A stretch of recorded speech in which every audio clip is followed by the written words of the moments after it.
इसमें आपका एक बार पुनः स्वागत है। हम आज जो है आपके लिए लेकर आए हैं वर्ग समीकरण के विभेदक एवं उसके मूलों की प्रकृति। तो हम जो है वीडियो प्रारंभ करने के पहले यदि आपने जो है इस हमारे चैनल को सब्सक्राइब नहीं किया है तो सब्सक्राइब जरूर कर लें।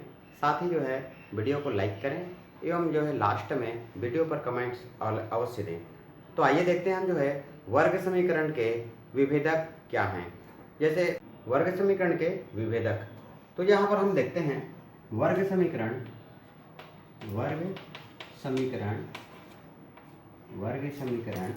के मानक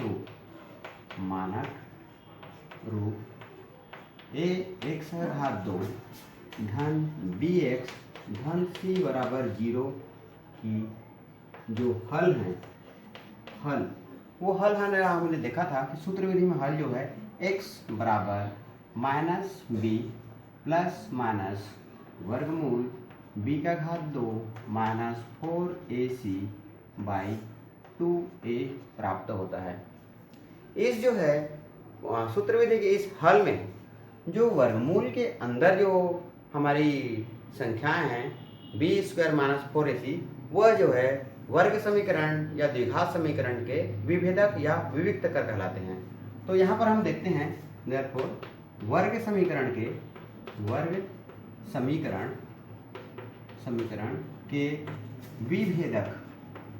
विभेदक जिसको हम जो है विविक्त कर भी कहते हैं, विविक्त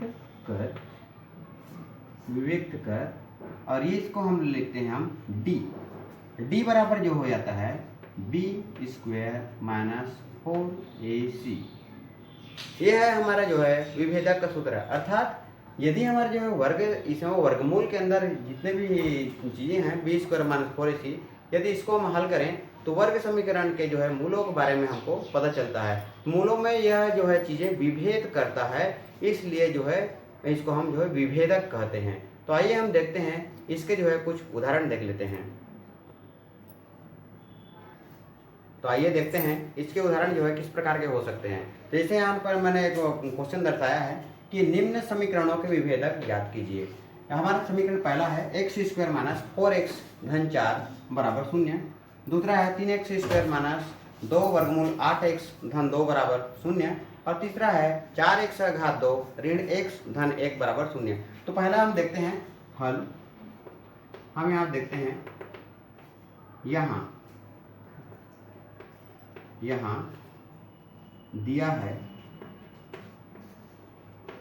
दिया है a बराबर है हमारा जो है a बराबर एक्स स्क्वायर का गुणांक होता है, एक्स स्क्वायर गुणांक 1 है। b बराबर है हमारा जो है -4 अर्थात x गुणांक है। और c बराबर यहाँ पर दिया हुआ है 4। चूंकि विभेदक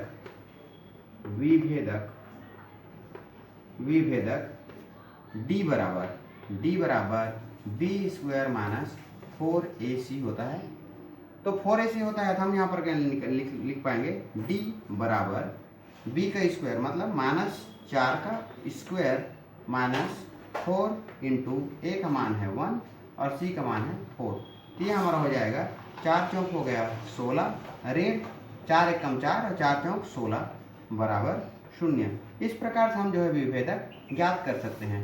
इसी प्रकार हम जो है दूसरे उदाहरण को देखते हैं।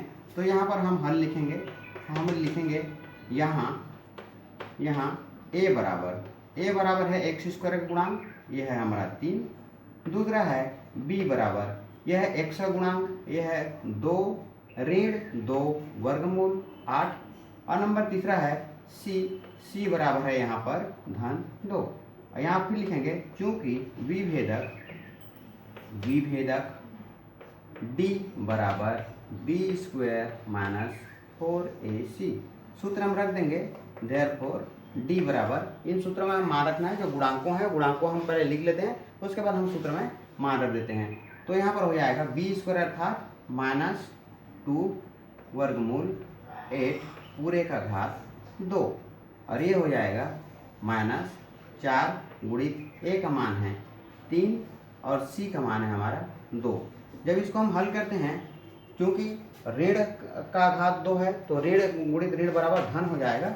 और यहाँ पर हो जाएगा 2 वर्गमूल 8 गुणित 2 वर्गमूल 8 ऋण 4 × 12 दूने 24 हो जाता है।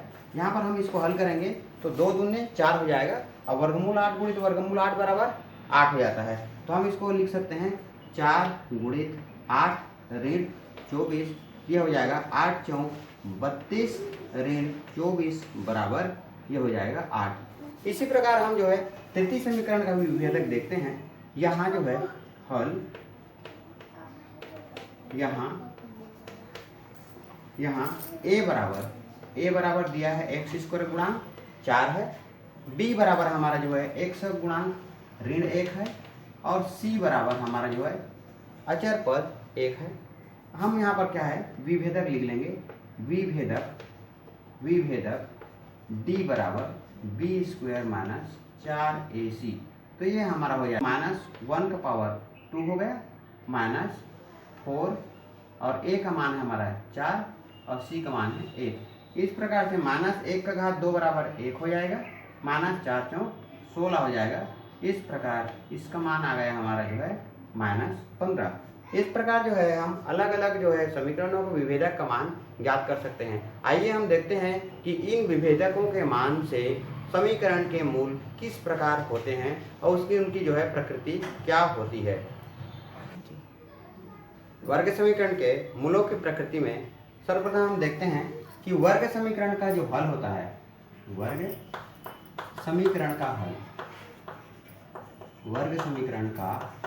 हल, अगर हल में हम x बराबर -b इसको लिखें और विभेदक के जगह हम जो है इसको ±d लिख दें, क्योंकि d बराबर जो विभेदक है हमारा बटा जो है हमारा जो है 2a लिख सकते हैं, या फिर हम इसको एक बार लिख भी सकते हैं b² - 4ac। अब हमारा क्या है b² - 4ac विभेदक है तो x बराबर चूंकि यहाँ पर लिख सकते हैं, चूंकि d बराबर b² - 4ac होता है तो x बराबर हो जाएगा -d ± वर्गमूल d पूरे का बटा 2a। अब हम यहाँ पर थोड़ा सा देखते हैं कि इसका मान जो है d के मान पर निर्भर करता है। यह जो है 3 प्रकार से हो सकता है। d अगर धनात्मक है तो यहाँ पर अलग मान होगा, d धनात्मक हो सकता है, d ऋणात्मक हो सकता है और d का मान 0 भी हो सकता है। तो हमारा जो है क्या होता है, नंबर पहला स्थिति जब d बड़ा हो 0 से, ग्रेटर देन 0 है, तब क्या होता है, तब वर्ग समीकरण के मूल जो होंगे, वर्ग समीकरण के मूल वास्तविक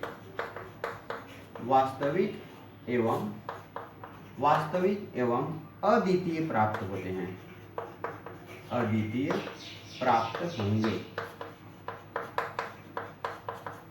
अर्थात यदि d का मान हमारा जो धनात्मक आ रहा है तब जो है वर्ग समीकरण के दोनों मूल अल्फा और बीटा दोनों वास्तविक होते हैं और अद्वितीय होते हैं, अर्थात एकमात्र मूल हमको जो है प्राप्त हो जाता है। नंबर दूसरा है हमारा जब d बराबर है 0 का, अगर जो है d का मान 0 आता है, d का मान 0 आ जाएगा तो ये वाला पोर्शन पूरा जो है हमारा 0 हो जाएगा। तो एक सवाल क्या होगा, -b/2a, अर्थात दोनों मूल क्या है वही मिलेंगे, क्योंकि प्लस में प्लस 0 हो जाएगा, माइनस भी 0 हो जाएगा, प्लस में भी वही आ रहा है, माइनस में भी वही आ रहा है। अर्थात इस कंडीशन में जो है तब वर्ग समीकरण के जो है वर्ग समीकरण के मूल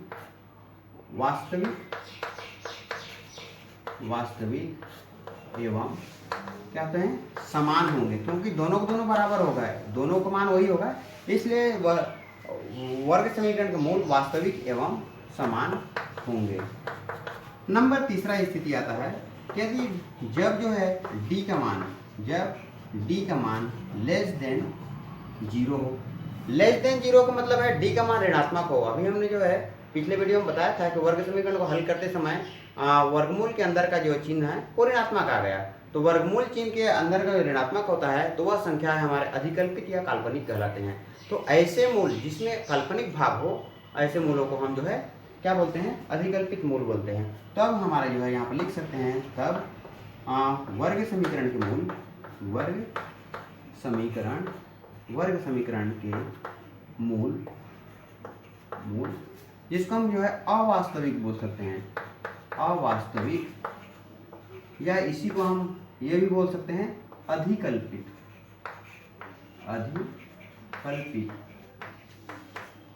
अवास्तविक या अधिकल्पित होंगे। यहाँ एक बात मैं विशेष बता दे रहा हूं कि वर्गमूल के अंदर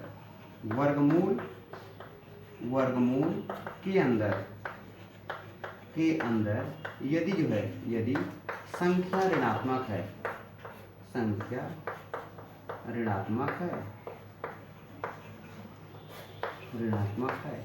तब जो है, तब उस संख्या को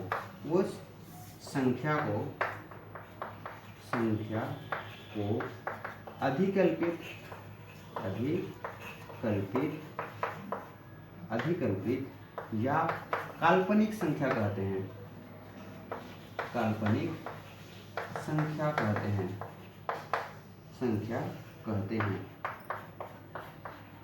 इस प्रकार से हम जो है वर्ग समीकरण के विभेदक से हम जो ज्ञात कर सकते हैं कि उनकी मूलों की प्रकृति क्या है। अब हम जो है इसके उदाहरण से आगे समझेंगे। चलिए अब जो हम जो है एक उदाहरण द्वारा समझते हैं कि मूलों की प्रकृति हम कैसे ज्ञात कर सकते हैं। जैसे मैंने क्वेश्चन लिया है कि x² धन 2 वर्गमूल 5 x ऋण 1 बराबर 0 के मूलों की प्रकृति ज्ञात कीजिए। पहले हम यहाँ पर लिखेंगे हल, ठीक है, दिया गया समीकरण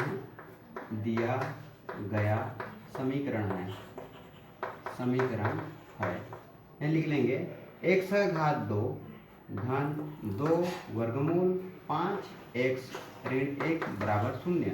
यहाँ लिखेंगे, यहाँ गुणांक है जो उन गुणांकों को यहाँ पर डिस्क्राइब करेंगे सबसे पहले। तो यहाँ जो है a बराबर है हमारा 1 x² का गुणांक, b बराबर है 2 वर्गमूल 5 और c बराबर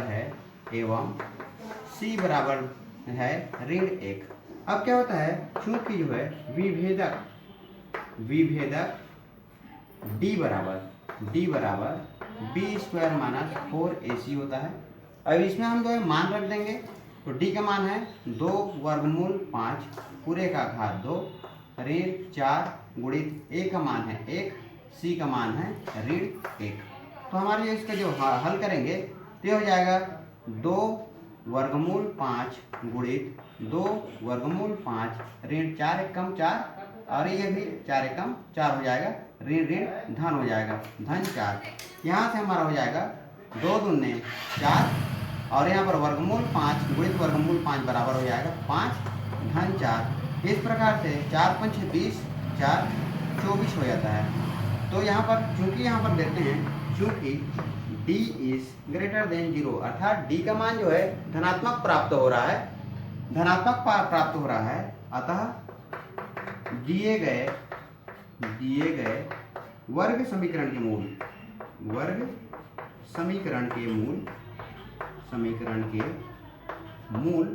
वास्तविक एवं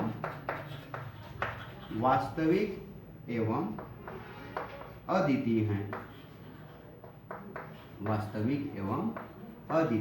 हैं। इस प्रकार से हम जो है मूलों के प्रकृति निकालेंगे और प्रकृति निकालने के बाद जो है विभेदक का मान निकालेंगे। विभेदक का मान निकालने के बाद जो है वर्ग समीकरण के मूलों की प्रकृति हम बता सकते हैं। इसी प्रकार एक और क्वेश्चन देख रहे हैं कि k का मान ज्ञात कीजिए यदि दिए गए समीकरण के मूल वास्तविक एवं समान हो। इस प्रकार के क्वेश्चन जो है एग्जाम में भी आते हैं। तो यहाँ पर हम देखते हैं, हमने यहाँ पर क्वेश्चन लिया है समीकरण 2x² माइनस 10x धन k बराबर 0। हमको k का मान ज्ञात करना है और कंडीशन पहले ही दे दिया है कि मूल वास्तविक एवं समान है। तो यहाँ पर हम लिखेंगे हल, दिया गया समीकरण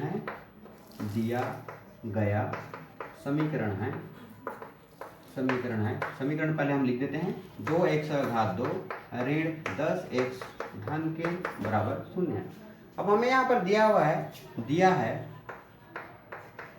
है समीकरण के मूल मूल वास्तविक